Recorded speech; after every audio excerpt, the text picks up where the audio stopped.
என் துறைங்கிறத விட என்னோட ஸ்டூடெண்ட் அவர். ஒரு கெத்து வந்து இளைய தளபதி விஜய்க்கு இருக்கு நான் நினைக்கிறேன். அதிகம் பேச மாட்டாரு, செய்கை ஜாஸ்தி இருக்கும். அவர் சொன்னா செய்வாரு. அன்னைக்கு சொன்னதான் சட்டசபையில மக்கள் பணத்துல இருந்து ஒரு பைசா கூட தொட மாட்டோம், இதுக்கு முன்னாடி தொட்டவங்களையும் விட மாட்டோம்.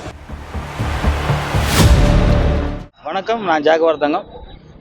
பொன்னேரியில வந்து பெருந்தலைவர் காமராஜர் 124வது பிறந்த நாளை மிக சிறப்பாக சந்திரகுமார் அவர்கள் தலைமையில், கிரிபாபு அவர்கள் முன்னிலையில், நம்ம மேடம் சித்ரா மேடம் முன்னிலையில் நடந்துக்கிட்டு இருக்குது.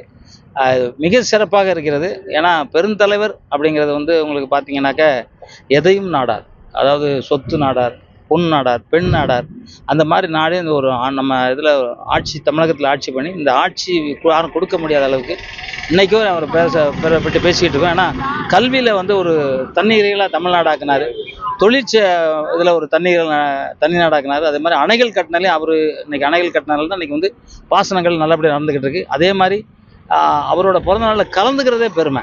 அந்த இதில் இருக்கிறதுலாம் பெரிய சந்தோஷம். அது மாதிரி சந்திரகுமார் சார் அவர்கள் அதை நடத்துகிறாரு. அவருக்கு உண்மையிலே என்னோட மனமார்ந்த வாழ்த்துக்களை சொல்லிக்கிறேன். கட்சி மேலும் மேலும் வளர்ந்து அவர் எம்எல்ஏவாகி ஒரு மினிஸ்டர் ஆகிற அளவுக்கு அவர் புகழ் வளரணும். அதுமாதிரி எங்கள் கிரி சார் வந்து நிறைய படம் ஹீரோவாக பண்ணிகிட்டு இருக்காங்க. இப்போவும் கரண்டில் ஒரு படம் ஷூட்டிங் போயிட்டு 3 படம் ரிலீஸ் பண்ணிட்டாரு. அவரும் மேலும் மேலும் நல்லா வளரணும். இந்த மாதிரி பொது நிகழ்ச்சியில், நல்ல நிகழ்ச்சியில் அவரும் கலந்துக்கிறாரு. அப்புறம் எங்கள் சித்ரா மேடமும் வந்து எல்லா நிகழ்ச்சியும் நல்ல நிகழ்ச்சி அவங்க பண்ணிக்கிட்டு இருக்காங்க. இன்றைக்கி அகில இந்தியாவிலே ஒரு பெரிய சிறப்பான நிகழ்வு பண்ணிக்கிட்டு இருக்காங்க. அவங்களுக்கும் வாழ்த்துக்கள். வந்து கலந்துக்கிட்டு அத்தனை பேரும் நம்ம இப்ராஹிம் பாய் அவர்களுக்கும், அவர் வந்து விடுதலை சிறுத்தை கட்சியில் மாவட்ட செயலாளராக இருக்கார். மாதிரி இங்கே வந்து அத்தனை முக்கியஸ்தருக்கும் கரங்கூப்பி சிரம் தாழ்த்தி நன்றியை தெரிவிச்சுக்கிறேன். ஏன் அப்படின்னா இந்த மாதிரி நிகழ்ச்சியில் கலந்துக்கிறதான் வருங்கால சந்ததியினர், பெருந்தலைவர் காமராஜர் இப்படி ஒருத்தர் இருந்தாரா, இவ்வளோ பண்ணியிருக்காரா அப்படிங்கிறது அவங்களுக்கு சொல்லணும். நீங்கள் இதை வந்து அதை எடுத்து சொல்லிக்கிட்டே இருக்கணும். நீங்கள் பத்திரிகை தான் அதோட உங்கள் தர்மம். அது நீங்கள் யாரோ எப்படியோ பண்ணிக்கிட்டு இருக்காங்கனாலும் இன்றைக்கி வந்து நம்ம இளைய தளபதி விஜய் சார் அவர்கள் இன்றைக்கி ஒரு நேர்மையான ஆட்சியை கொடுத்துட்ருக்காரு. அவருக்கும் நம்ம இந்த நேரத்தில் அவருக்கு வாழ்த்துக்களை சொல்லிக்கிறோம். அவரும் பெருந்தலைவர் காமராஜர் மாதிரி வந்து ஆட்சி பண்ணி நிறைய அவரும் புகழ் பரவணும் இந்த நேரத்தில் வேண்டிக்கிறேன். நன்றி, வணக்கம். உங்கள் துறையிலேருந்து வந்திருக்காரு முதலமைச்சராக, 2 மாதமாக அந்த ஆட்சி போயிட்டு இருக்கு. என் துறைங்கிறத விட என்னோட ஸ்டூடெண்ட் அவர். என்கிட்ட தான் கற்றுக்கிட்டா ஒரு படம், ஒரு 13 படம் நான் மாஸ்டர் ஒர்க் பண்ணியிருக்கேன். அவர் ரொம்ப சாஃப்டான கேரக்டரு, அதிகம் பேச மாட்டார், செய்கை ஜாஸ்தி இருக்கும். இப்போ கூட நீங்கள் பார்த்தீங்கன்னா அவர் அதிகம் யார்கிட்டையும் பேசலை, ஆனால் அவர் செய்கை நல்லா இருக்குது மாதிரி தோணுது. ஏன்னா கட்சிக்காரன் ஊழல் பண்ணால் கூட அவனை அரெஸ்ட் பண்ணுற ஒரு கெத்து வந்து இளைய தளபதி விஜய்க்கு இருக்குன்னு நான் நினைக்கிறேன். அதே மாதிரி அவர் திருப்பியும் சொன்னார், நான் தப்பு பண்ண மாட்டேன், தப்பு செஞ்சவங்களும் விட மாட்டேன், இதுக்கு முன்னாடி தவறு செஞ்சவங்களும் விட மாட்டேன் இருக்காரு. நிச்சயமாக அது அவர் கடைப்பிடிப்பார். நிச்சயமாக அது நடக்கும். நல்லா நடந்துகிட்டு இருக்கு. தமிழ்நாட்டு முதலமைச்சராக இருக்கிற உங்கள் மாணவனுக்கு என்ன கோரிக்கையை சொல்ல விரும்புகிறீங்க, என்ன செய்யணும்? கோரிக்கை அப்படின்னு கேட்டிங்கன்னா, கல்வி வந்து ஃப்ரீயாக கொடுக்கணும். அத்தனை பேருக்கும் கல்வி வந்து ஃப்ரீயாக கொடுக்கணும்.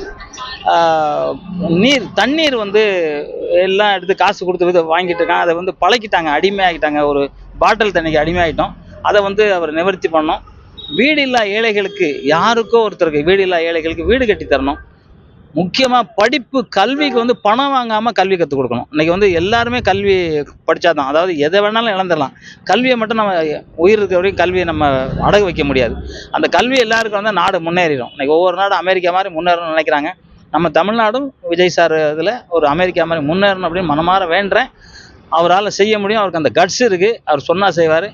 அன்னைக்கு சொன்னதான் சட்டசபையில், யாருக்கிட்டையும் வாங்க மாட்டேன், யார் வாங்கினாலும் விட மாட்டேன், இதுக்கு முன்னாடி யார் வாங்கியிருந்தாலும் விட மாட்டேன்னால அந்த அடிப்படையில், அவர் சொன்னதன் அடிப்படையில் மிக நல்ல ஆட்சி பண்ணுவார். என்னோட வேண்டுகோள் இதுதான், கல்வி வந்து ஃப்ரீயாக இருக்கணும். அது மாதிரி காவல்துறைக்கு வந்து 24 மணி நேரம் பணிங்கிறத 12 மணி நேரம் ஆக்கி 1 லட்சம் பேரை திருப்பி எடுக்கணும். ஏன்னா இன்றைக்கி காவல்துறை வந்து பற்றாக்குறை இருக்குது, நாங்கள் தெரியுது. அந்த காவல்துறைக்கு அவர் வேண்டுகோள் விடுக்கிறேன். ஏன்னா காவல்துறையெலாம் பேச மாட்டாங்க, நான் பேசுகிறேன். ஒரு 8 மணி நேரமோ இல்லை 12 மணி நேரத்துக்கு மேலே. ஏன்னா அவங்களுக்கும் குடும்பம்னு இருக்கும் இல்லையா, அந்த குடும்பத்தை காப்பாங்க. அது அவருக்கு தெரியும். விஜய் சாருக்கு நாங்கள்லாம் பேசிக்குவோம், யூஸ்வலாக பேசிக்கும் போது அவர் காரில் நாங்கள் ஷூட்டிங் போது எனக்கு அவர் தான் காரில் கூப்பிட்டு போவார். இது மாதிரி நிறைய டிராஃபிக்லாம் நிற்கும்போது பேசுவோம், போலீஸ்லாம் என்ன கஷ்டப்படுறாங்கன்னு அவர் சொல்லுவார். அதன் அடிப்படையில் அதையும் அவர் நிவர்த்தி செய்யணும். நான் 2-3 விஷயம் சொன்னேன், எப்படியோ பத்திரிகை மூலியமாக போய் அதை செஞ்சுருக்காரு, செய்வார். நல்ல நன்றி, வணக்கம்.